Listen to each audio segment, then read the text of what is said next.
నమస్కారం. సుఖీభవకు స్వాగతం.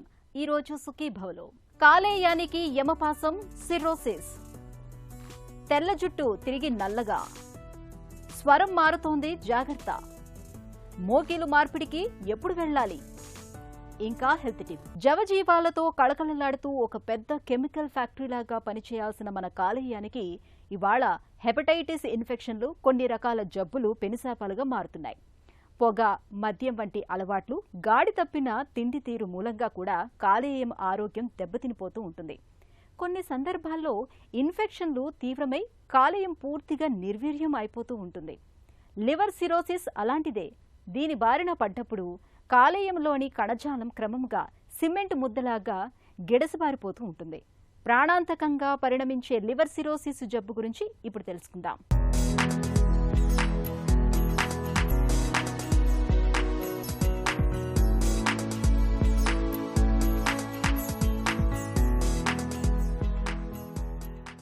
కాలేయం మన శరీరంలో అతిపెద్ద కెమికల్ ఫ్యాక్టరీ. మనం తిన్న ఆహారాలను జీర్ణం చేయటానికి తోడ్పడే ఎంజైములను విడుదల చేయటం మొదలుకొని శరీరంలో రకరకాలుగా పేరుకుపోయే విష రసాయనాలను తొలగించటం వరకు ఎన్నో రకాల పనుల్ని మన కాలేయం నిరంతరాయంగా నిర్వహిస్తూ ఉంటుంది. ఎప్పుడూ రసాయనాల నిర్వహణలో ముడిపడి ఉండే కాలేయానికి పని ఒత్తిడితో పాటు సమస్యలు కూడా ఎక్కువే.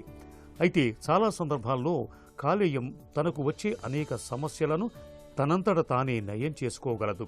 కానీ హెపటైటిస్ ఇన్ఫెక్షన్లను ఏళ్ల కొద్దీ నిర్లక్ష్యం చేసినప్పుడు, పొగ, మద్యం వంటి చెడు వ్యసనాలకు బానిసలుగా మారినప్పుడు కాలేయం క్రమంగా నిర్వీర్యమైపోతూ వస్తుంది. లివర్ సిరోసిస్ కూడా అలాంటిదే. సిరోసిస్ బారిన పడ్డప్పుడు కాలేయంలోని కణజాలం క్రమంగా గట్టిపడిపోతూ చివరికి సిమెంటు ముద్దలాగా మారిపోతుంది. లివర్ సిరోసిస్ అనేది దీర్ఘకాలిక సమస్య.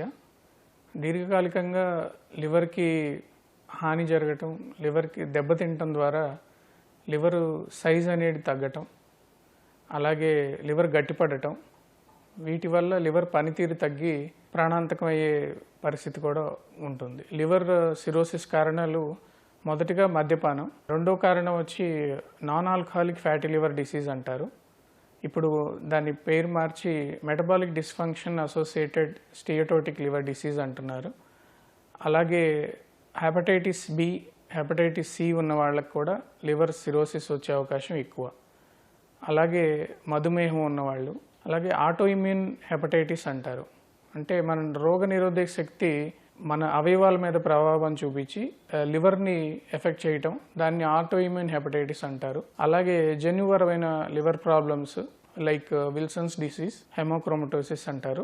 దీర్ఘకాలికంగా కార్డియాక్ ప్రాబ్లమ్స్ ఉంటాం, వాటి వల్ల లివర్లో ప్రెషర్స్ పెరిగి లివర్ సిరోసిస్ రావటం ప్రధానమైన కారణాలు. లివర్ సిరోసిస్ అనేది ఒకసారి వచ్చిన తర్వాత అది మళ్ళీ ఆరోగ్య స్థితికి, నార్మల్ స్థితికి వచ్చే అవకాశం ఉండదు.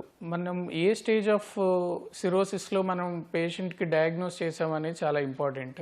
లివర్ సిరోసిస్ ఉండటం వల్ల క్యాన్సర్ రిస్క్ అనేది పెరుగుతుంది. అలాగే హెపటైటిస్ బి, హెపటైటిస్ సి ద్వారా వచ్చే సిరోసిస్లో ఇంకా క్యాన్సర్ రిస్క్ ఎక్కువ. సో వాళ్ళు అట్లీస్ట్ 6 monthsకి ఒకసారి liver function test, ultrasound scans అనేవి చేయించుకోవాలి. కాలేయానికి సిరోసిస్ జబ్బు సోకినప్పుడు మొదటి దశలో నీరసం, నిస్త్రాణ, ఆకలి తగ్గిపోవటం, జీర్ణశక్తి మందగించటం, క్రమంగా బరువు తగ్గిపోవటం వంటి లక్షణాలు కనిపిస్తూ ఉంటాయి. సిరోసిస్ తీవ్రత పెరుగుతున్న కొద్దీ ముక్కు నుంచి తరచూ రక్తస్రావం జరగటం, కాళ్ల వాపులు, కడుపులోకి నీరు చేరటం వంటి సమస్యలు కనిపిస్తాయి. సిరోసిస్ తీవ్రమవుతున్న కొద్దీ పరిస్థితులు ప్రాణాంతకంగా మారుతూ ఉంటాయి. ఒక్కోసారి పేషెంట్ కోమాలోకి కూడా వెళుతూ ఉంటారు. కాలేయానికి క్యాన్సర్ సోకే అవకాశాలు కూడా ఉంటాయి. లివర్ సిరోసిస్ను తొలి దశలోనే గుర్తించినట్లయితే పరిస్థితి కాలేయం మార్పిడి వరకు వెళ్లకుండా సిరోసిస్ను చాలా వరకు అదుపులో ఉంచుకోవచ్చు. ముఖ్యంగా లివర్ సిరోసిస్ లో దశలు ఉంటాయి. కాంపెన్సేటెడ్ సిరోసిస్, డీకాంపెన్సేటెడ్ సిరోసిస్ అంటారు. కాంపెన్సేటెడ్ సిరోసిస్ ఉన్న వాళ్ళల్లో ప్రధానంగా సిమ్టమ్స్ కనిపించకపోవచ్చు.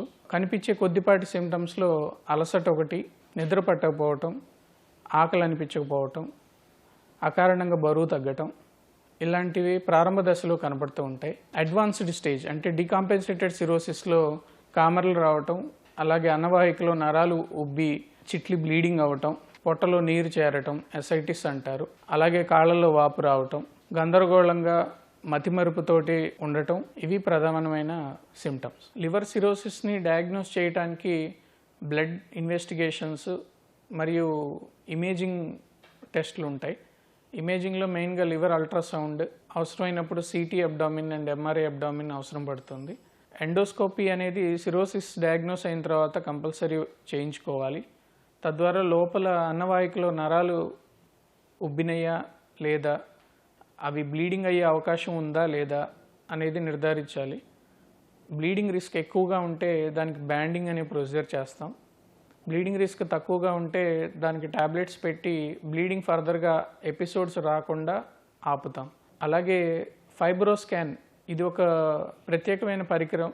దీని ద్వారా మనం లివర్ గట్టిదనాన్ని పరీక్ష చేయొచ్చు. ట్రాన్స్డ్యూసర్ని లివర్లోకి వేగంగా వేవ్స్ పంపిస్తాం. తద్వారా వేవ్స్ యొక్క వేగాన్ని బట్టి లివర్ ఎంత గట్టిపడింది అనేది నిర్ధారిస్తారు. లివర్ సిరోసిస్ ట్రీట్మెంట్ ఆప్షన్స్లో మెయిన్గా దశ బట్టి మేము ట్రీట్మెంట్ ఇస్తాం. మొదటిగా కాంపెన్సేటెడ్ సిరోసిస్లో రిస్క్ ఫ్యాక్టర్ తగ్గించడం అనేది మా ప్రైమరీ ట్రీట్మెంట్ ఆప్షన్.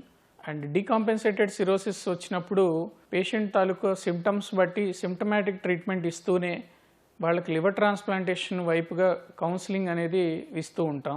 ఎందుకంటే లివర్ ట్రాన్స్ప్లాంటేషన్ అనేది పూర్తిగా లివర్ సిరోసిస్ని నయం చేయగలిగే ఏకైక ట్రీట్మెంట్. లివర్ ట్రాన్స్ప్లాంటేషన్ సర్జరీ అంటే దెబ్బతిన్న లివర్ని నార్మల్ లివర్తో భర్తీ చేస్తారు. అంటే అది ఫ్యామిలీ డోనర్ ద్వారా వచ్చిన లివర్ అవ్వచ్చు, లేకపోతే జీవన్ దాన్ అంటారు.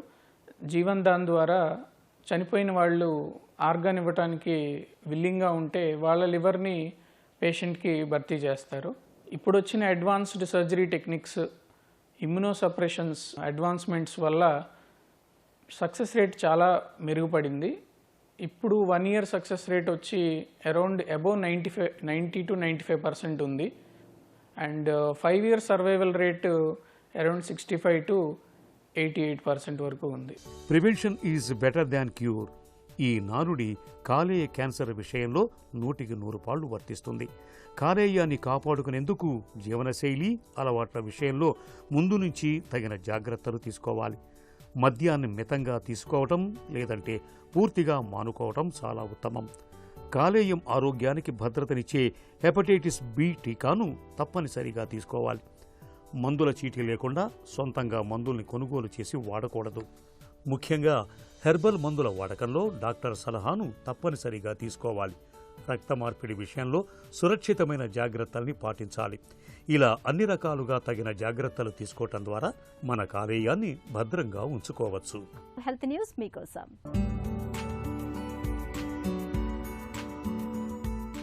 వయసు పైబడుతున్న కొద్దీ జుట్టు తెల్లబడటం సహజం. కొంతమందికి చిన్న వయసులోనే జుట్టు తెల్లబడుతూ ఉంటుంది. ఇది కూడా అసాధారణమేమీ కాదు. అయితే ఒకసారి జుట్టు నెరిసిపోతే ఆ జుట్టు తిరిగి మళ్లీ నలుపు రంగులోకి మారడం సాధ్యమేనా అంటే సాధ్యమే అంటున్నారు అమెరికాలోని న్యూ లండన్ ఆసుపత్రికి చెందిన పరిశోధకులు. చిన్న వయసులోనే జుట్టు తెల్లబడిపోయినప్పుడు మనలో చాలా మంది రసాయనాలతో కూడిన హెయిర్ డైల వాడకానికి మొగ్గు చూపుతున్నారు. అయితే ఇకపై డైలు వాడాల్సిన అవస్థ తప్పుతుందని భరోసా ఇస్తున్నారు శాస్త్రవేత్తలు. చిన్న వయసులోనే జుట్టు తెల్లబడటానికి పరిశోధకులు కారణాన్ని కనిపెట్టారు. జుట్టు కుదుళ్లలో ఉండే మెలనోసైట్ స్టెమ్ సెల్స్ అనేవి మన వెంట్రుకలకు నల్ల రంగుని అద్దుతాయి. మన వయసు పెరుగుతున్నప్పుడు ఆ మెలనోసైట్ కణాలు కూడా చనిపోతూ వస్తాయి. దాంతో మన జుట్టు తెల్లబడుతుంది. అలా కాకుండా చిన్న వయసులోనే వెంట్రుకలు తెల్లబడటానికి కారణం కొన్ని సందర్భాల్లో ఈ మెలనోసైట్ స్టెమ్ సెల్స్ కుదుళ్ల దగ్గర జామ్ అవుతూ ఉండటమే కారణమని పరిశోధకులు అధ్యయనంలో గుర్తించారు. ట్రాఫిక్ జామ్లో ఇరుక్కున్న వాహనం ఎలా ముందుకు వెళ్లలేదో అలానే కుదుళ్ల వద్ద కణాలు చిక్కుకుపోవటం వల్ల సమయానికి వెంట్రుకలకు నలుపు రంగును సరఫరా చేయలేకపోతాయి. ఈ ట్రాఫిక్ జామ్ ని తొలగించి కణాల సరఫరాను యథాతథంగా జరిగేటట్టు చూస్తే తెలుపు జుట్టుని తిరిగి నలుపు రంగులోకి మార్చవచ్చని చెబుతున్నారు పరిశోధకులు. ఈ మేరకు 2 ఏళ్ల పాటు ఎలుకలపై చేసిన ప్రయోగాలు విజయవంతం అయ్యాయని పరిశోధకులు పేర్కొంటున్నారు. సీజన్ మారినప్పుడల్లా చిన్నా చితక ఆరోగ్య సమస్యలు పలకరించడం సహజమే. ముఖ్యంగా వానలు పడుతున్నప్పుడు, వాతావరణం చలిగా ఉన్నప్పుడు మనలో చాలా మందికి జలుబు, దగ్గు, గొంతు నొప్పి, గొంతులో గరగర వంటి అసౌకర్యాలు ఎదురవుతూ ఉంటాయి. కొంతమందికి గొంతు నొప్పి మూలంగా ఆహారం మింగలేని పరిస్థితి కూడా ఎదురవుతూ ఉంటుంది. కొందరికి స్వరపేటిక వాపు వచ్చి స్వరం కూడా మారుతూ ఉంటుంది. ఈ రకమైన ఇబ్బందుల్ని అధిగమించేందుకు ఏం చేయాలో, జీవనశైలిలో ఎలాంటి జాగ్రత్తలు తీసుకోవాలో ఇప్పుడు తెలుసుకుందాం.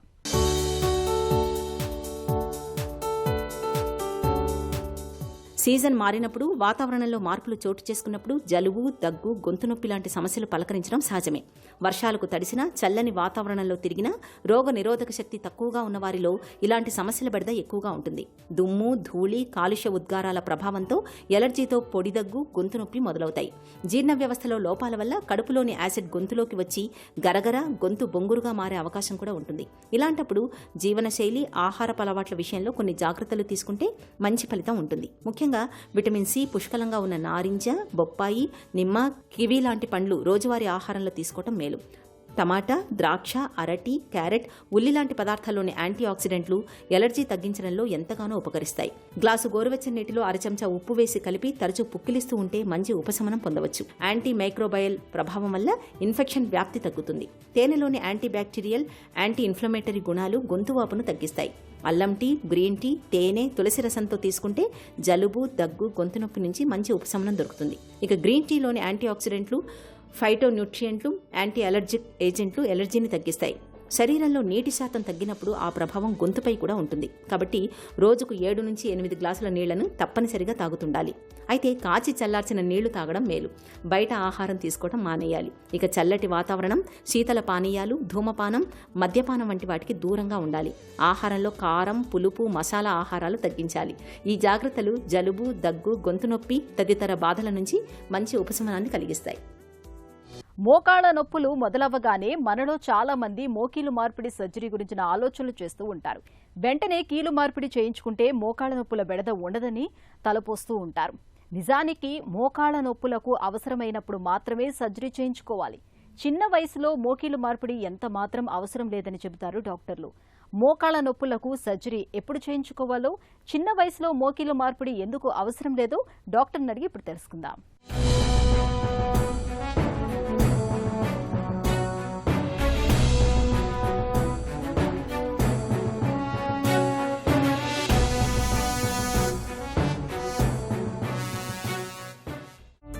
మోకీలు మార్పిడి సర్జరీపై ఎలాంటి అవగాహన అవసరం?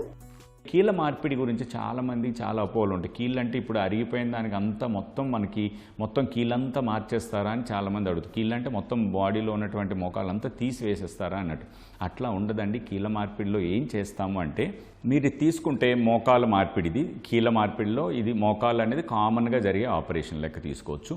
దీన్ని మనము ఫీమరల్ కాంపోనెంట్ అంటాము, ఇది టిబియల్ కాంపోనెంట్ అని అంటాం. టిబియా అంటే లెగ్ పై పార్ట్లో ఉన్నది. మనకి ఇప్పుడు అరిగిపోయినప్పుడు ఏమవుతుంది, ఎముక చివరి భాగంలో ఉన్న కార్టిలేజ్ అరిగిపోయి ఎముక మీద ఎముక రాసుకుపోవడం వల్ల పెయిన్ వస్తుంది. ఈ పెయిన్ ఈ రాసుకుపోవడాన్ని ఆపాలంటే ఏం చేయాలి, మనం ఇంకో సర్ఫేస్ క్రియేట్ చేయాలి. ఆ సర్ఫేసే రీసర్ఫేసింగ్ చేయడమే జాయింట్ రీప్లేస్మెంట్ అంటే. మనం మొత్తం తీసేయటం కానీ ఏమీ జరగదు. బోన్ని ఆ కాంపోనెంట్ అంటే ఫీమరల్ కాంపోనెంట్ అనేది అన్నాం కదా, ఈ ఫీమరల్ కాంపోనెంట్ని ఒక 5 సర్ఫేసెస్ ఉంటాయి. ఈ 5 సర్ఫేసెస్కి తగ్గట్టుగా ఈ ఎముకను మనం షేప్ చేస్తున్నాం. ఆ షేప్ చేసి ఈ ఫీమరల్ కాంపోనెంట్ అని ఫీమరల్ కాంపోనెంట్ ఇలా పెడుతున్నాం. అదేవిధంగా టిబియా అంటే లెగ్ అప్పర్ పార్ట్లో ఉన్నదాన్ని కూడా ఈ మెకానికల్ యాక్సిస్ తగ్గట్టు పెర్పెండిక్యులర్గా కట్ చేయటం, దాన్ని అన్నమాట femoral component, tibial component with పాలీఇథిలీన్ అంటాం. దీన్ని మధ్యలో డిష్ లాగా ఉన్నదాన్ని దీన్ని ఇలా ఇన్సర్ట్ చేయడం జరుగుతుంది. ఇప్పుడు ఏం జరుగుతోంది, నడిచేటప్పుడు, పరిగెట్టేటప్పుడు, ఇదంతా కదిలేటప్పుడు అంతా కూడా ఈ బోన్ మరి రాసుకోవట్లేదు. ఈ ఆర్టికులేషన్ ఏమైంది, ఇప్పుడు ఈ మెటల్ ఆన్ పాలీఇథిలీన్ అనే ఆర్టికులేషన్ కొత్తది ఫామ్ అవటం వల్ల, ఇలా నడటం వల్ల, తిరగటం వల్ల నొప్పి రావట్లేదు. ఎందుకంటే బోన్ మీద బోన్ రాసుకోవడం. ఇది రీప్లేస్మెంట్ అంటే. మోకీలు మార్పిడి సర్జరీ ఎలా ఉంటుంది? ఈ ఆపరేషన్ని మనము 2 పద్ధతుల ద్వారా అనుకోవచ్చు. మనం 2 పద్ధతులు అంటే, ఒకటి కన్వెన్షనల్ టెక్నిక్, రెండోది అంటే రోబోటిక్స్. కన్వెన్షనల్ టెక్నిక్ అంటే ఇటువంటి ఈ మోకాల్ని మనం ఈ కాంపోనెంట్స్ పెట్టడానికి మనం ఏం చేయాలంటే కట్ చేయాలన్నాం. మనం రెండు అచీవ్ చేయాలి జాయింట్ రీప్లేస్మెంట్లో. ఒకటి ఎగ్జాక్ట్ మెకానికల్ అలైన్మెంట్ తీసుకురావాలి. మెకానికల్ అలైన్మెంట్ అంటే స్ట్రైట్గా అంటే ఈ హిప్ నుంచి centre of the hip, centre of the నీ, సెంటర్ ఆఫ్ ద యాంకిల్ ఒకే యాక్సిస్లో ఉండేటట్టు చేయాలి. చేయటం వల్ల ఈ మన్నికగా ఉంటుంది. ఇప్పుడు మనం ఒక అలైన్మెంట్ అనేది ఒక కారుకి టైర్ పెట్టేటప్పుడు కరెక్ట్గా అలైన్మెంట్ లేకపోతే అది 5,000 కిలోమీటర్ రావాల్సింది ఒక 1000 కిలోమీటర్లకి అరిగిపోతుంటుంది ఇట్లా ఇలా వెళ్ళటం. అదేవిధంగా ఈ జాయింట్ని కూడా కరెక్ట్ అలైన్మెంట్లో పెట్టడం ఇంపార్టెంట్. రెండోది ఈ అలైన్మెంట్లో కట్ చేసి ఇలాగ కాంపోనెంట్ పెట్టేటప్పుడు స్టేబుల్గా ఉండాలి. అంటే సాఫ్ట్ టిష్యూ ఎన్వలప్ అనేది ఆ జాయింట్ని స్టేబుల్గా పట్టుకోవాలి. లేనప్పుడు ఒకవైపు ఓపెన్ అయినా ఒకవైపు టైట్గా ఉన్నా సరే పేషెంట్స్ నడవలేకపోవడము, ఇన్స్టెబిలిటీ ఉండడము, నడిచేటప్పుడు స్టఫ్ చాలా కష్టం ఉండడం జరుగుతూ ఉంటుంది. సో కరెక్ట్ అలైన్మెంట్కి తేవాలన్నా, కరెక్ట్ బ్యాలెన్సింగ్ కావాలన్నా ఈ రెండు టెక్నిక్స్లోనే మనం వాడాల్సి ఉంటుంది. ఒకటి కన్వెన్షనల్ టెక్నిక్లో దాదాపు 90-95% వాళ్ళకి మనం ఈ రెండు అచీవ్ చేయగలుగుతాం. యూజువల్గా 5 to 10% ఆఫ్ ది కేసెస్లో ఈ బోన్ మరీ వంకరగా ఉండడం, అంటే బోన్ కూడా వంకరగా ఉండేటప్పుడు కన్వెన్షనల్ టెక్నిక్స్ చేయడం కష్టం. అదేవిధంగా ఇంతకుముందు ఫ్రాక్చర్స్ అయ్యి వాళ్ళకి, ప్లేట్స్ ఉన్న వాళ్ళకి, రాడ్స్ ఉండడము, అటువంటి వాళ్ళకి ఏం చేస్తామంటే ఈ రోబోటిక్స్ అనేవి ఏంటంటే మనకి లోపల ఇంట్రామెడ్యులరీ రాడ్స్ కానీ అవి ఏమీ లేకుండా కూడా సర్జరీ చేయొచ్చు కనుక రోబోటిక్స్తో మనం ఎగ్జాక్ట్గా 100% result get best alignment, best soft tissue balancing చేయడం జరుగుతుంది. అందువల్ల ఏంటి పోస్ట్ ఆపరేటివ్గా పేషెంట్కి పెయిన్ లేకపోవడం, ఎక్కువ మన్నిక గల జాయింట్ కూడా ఇవ్వడం జరుగుతుంది. Longevity is also important. మోకాలు మార్పిడి తర్వాత ఎలాంటి సమస్యలు ఎదురవ్వచ్చు? మనము ఆపరేషన్ తర్వాత కాంప్లికేషన్స్ తీసుకుంటే రెండు విధాలుగా మనం చెప్పుకోవచ్చు. Early complications, late complications. Early complications అంటే ఆపరేషన్ అయినప్పుడు లైక్ ఎనస్థీషియా రిలేటెడ్ రిస్క్లు మనం పక్కన పెడితే, అంటే అది పేషెంట్ బట్టి అవుతుంది, వాళ్ళకున్న కోమార్బిడ్స్ కానీ వాళ్ళకున్న హార్ట్ ప్రాబ్లమ్స్ హార్ట్ బట్టి మారుతూ ఉంటుంది. సో ఆ ఆపరేషన్ అంటే ఎనస్థీషియా రిలేటెడ్ రిస్క్లు తీసేస్తే జాయింట్ రీప్లేస్మెంట్ వరకు రిస్క్లు అంటే ఎర్లీ కాంప్లికేషన్స్ లైక్ డీవీటీ అంటాం, అంటే వెయిన్ క్లాట్ అని. అది ఎక్కడ లెగ్లో ఉన్నటువంటి వెయిన్లో క్లాట్ అవ్వటం వల్ల ఒక్కొక్కసారి అది డిస్లాడ్జ్ అయ్యి లంగ్స్కి వెళ్ళటము, లంగ్స్లో పల్మనరీ ఎంబోలిజం అంటాం, అట్లాంటి రావటం వల్ల ఆయాసం రావటం అనేది ఫస్ట్ ఫ్యూ డేస్లో వచ్చే అవకాశం ఉన్నది. అది కూడా మన ఏషియన్ కంట్రీస్లో, ఇండియాలోనే కాకుండా ఏషియన్ కంట్రీస్లో డీవీటీ ప్రివలెన్స్ అనేది చాలా తక్కువ ఉంది. అప్పటికీ కూడా మనం అందరం కూడా హెపారిన్ లాంటివి ఇవ్వటము అది జరగటం వల్ల, అంటే లో మాలిక్యులర్ వెయిట్ హెపారిన్, తర్వాత ఎకోస్ప్రిన్ లాంటివి పెట్టి డీవీటీ ప్రొఫైలాక్సిస్ కూడా ఇవ్వటం వల్ల ఇటువంటి డీవీటీ కాంప్లికేషన్ కూడా చాలా వరకు ఆల్మోస్ట్ నివారించడం జరిగింది. ఇన్ఫెక్షన్ రాకుండా మనం అన్ని స్టెరైల్ మెథడ్స్ పాటిస్తాము. ఎవరైనా సరే అవన్నీ తప్పవు. ఎందుకంటే లార్జ్ ప్రాసెసెస్ ఇలాంటి లోపల ఈ జాయింట్ అనమాట మెటల్ జాయింట్, ఈ పాలిథిలిన్ లార్జ్ జాయింట్ మనం వేస్తున్నాం కనుక ఈ మెటీరియల్ కానీ మన ఇన్ఫెక్షన్ కానీ అక్కడ మనకి వచ్చిందంటే చాలా ప్రాబ్లమ్స్ ఉంటాయి. ఎర్లీ ఇన్ఫెక్షన్స్ మనం ట్యాకిల్ చేయాలంటే యాంటీబయాటిక్స్తో పాటు ఇమీడియట్గా లైక్ ఫస్ట్ 3-4 వీక్స్లో వచ్చిందంటే infections poly exchange, antibiotic beads వేయటము, ఇట్లాంటి వాష్ ఇవ్వటం ఇట్లాంటివి జరుగుతూ ఉంటుంది. లేట్గా కొంతకాలం తర్వాత 3 months తర్వాత ఎప్పుడైనా ఇన్ఫెక్షన్ లాంటివి వస్తే దానికి రివిజన్ అంటే 2 stage రివిజన్ అంట. ఫస్ట్ ఇంప్లాంట్స్ తీయటము, యాంటీబయాటిక్ సిమెంట్ పెట్టడము, బీట్స్ వేయటము, వాష్ ఇవ్వటం ఇట్లాంటివి జరుగుతూ ఉంటుంది. దాని తర్వాత మళ్ళీ రివిజన్ అనేది ఇంకొక సర్జరీ చేయటం జరుగుతుంది. కీలు మార్పిడి తర్వాత కింద కూర్చోవచ్చా, మెట్లెక్కొచ్చా? ఒక్కసారి రీప్లేస్మెంట్ జరిగిపోతే పేషెంట్ పూర్తిగా నార్మల్గా ఎటువంటి ఇబ్బందులు లేకుండా నడుచుకోవచ్చా అని పేషెంట్ దాదాపు అన్ని పనులు కూడా చేసుకోవచ్చు అండి. పేషెంట్ హాస్పిటల్లో ఉండేదే 2 నుంచి 3 రోజులు ఉంటారు. రెండో రోజే నడవడక ప్రారంభిస్తాము. ఫస్ట్ 2 weeks వరకు ఏదైనా కేన్ సపోర్ట్తో నడిపించడం జరుగుతుంది. తర్వాత నార్మల్గా నడవచ్చు. By end of the 2 to 3 months అయ్యేసరికి పేషెంట్ నొప్పి లేకుండా బయటకు నడవటం కానీ ఆ లైఫ్ స్టైల్ చాలా ఇంప్రూవ్మెంట్ ఉంటుంది కనుక దాదాపు అన్ని యాక్టివిటీస్ చేయగలుగుతారు. కింద కూర్చోవటం అనేది చేయొద్దని చెప్తాము. అదేవిధంగా పరిగెట్టడం లాంటివి చేయకూడదని చెప్పడం జరుగుతుంది. ఈ లిమిటేషన్స్ ఈ 2 తప్ప మిగిలిన అన్నీ కూడా దాదాపు వాళ్ళు చేయగలుగుతారు. రీప్లేస్మెంట్ తర్వాత పెయిన్లెస్ ఉండడము, అదేవిధంగా స్ట్రైట్గా ఉండడము, చాలా బెటర్గా ఉండడము, పోస్ట్ ఆపరేటివ్గా చాలా బెటర్గా ఉండడం జరుగుతుంది. మోకీలు మార్పిడి విఫలమైతే ప్రత్యామ్నాయాలేంటి? ఒకసారి రీప్లేస్మెంట్ చేసినప్పుడు ఈ బోను అంటే బోను జాయింట్ దగ్గర ఉన్న బోన్ అనమాట చాలా వరకు తినేసినట్టు అయిపోతుంది అనమాట. ఇన్ఫెక్షన్ వల్ల కానీ, లూజనింగ్ వల్ల కానీ, పాలివేర్ వల్ల కానీ, అదేవిధంగా సిమెంట్ రిలేటెడ్ డిసీజెస్ అని అంటాం వాటి రిలేటెడ్ వల్ల కానీ ఆ బోన్ క్వాలిటీ పడిపోవడం వల్ల ఇది డైరెక్ట్గా పట్టుకోపోవడం వల్ల అప్పుడు ఏం చేస్తాం, ఇలాంటి ఇంట్రామెడ్యులరీ స్టెమ్స్ అని ఇటువైపు ఫీమర్లో అంటే థై బోన్కి ఇటువంటి లెగ్కి కూడా ఇలా వేసి ఇటువంటి రివిజన్ ఇంప్లాంట్స్ని కూడా వాడటం జరుగుతుంది. రివిజన్ సర్జరీస్ కూడా ఇప్పుడు మన కంట్రీలోనే కాదు, వరల్డ్ వైడ్ కూడా చాలా ఎక్కువగా జరుగుతున్నాయి. ఎందుకంటే ఆల్మోస్ట్ రీప్లేస్మెంట్ వచ్చి ఇప్పుడు ఒక 30 ఇయర్స్ నుంచి అన్ని కంట్రీస్లోని ఇవి ఎక్కువగా జరగడం జరుగుతుంది.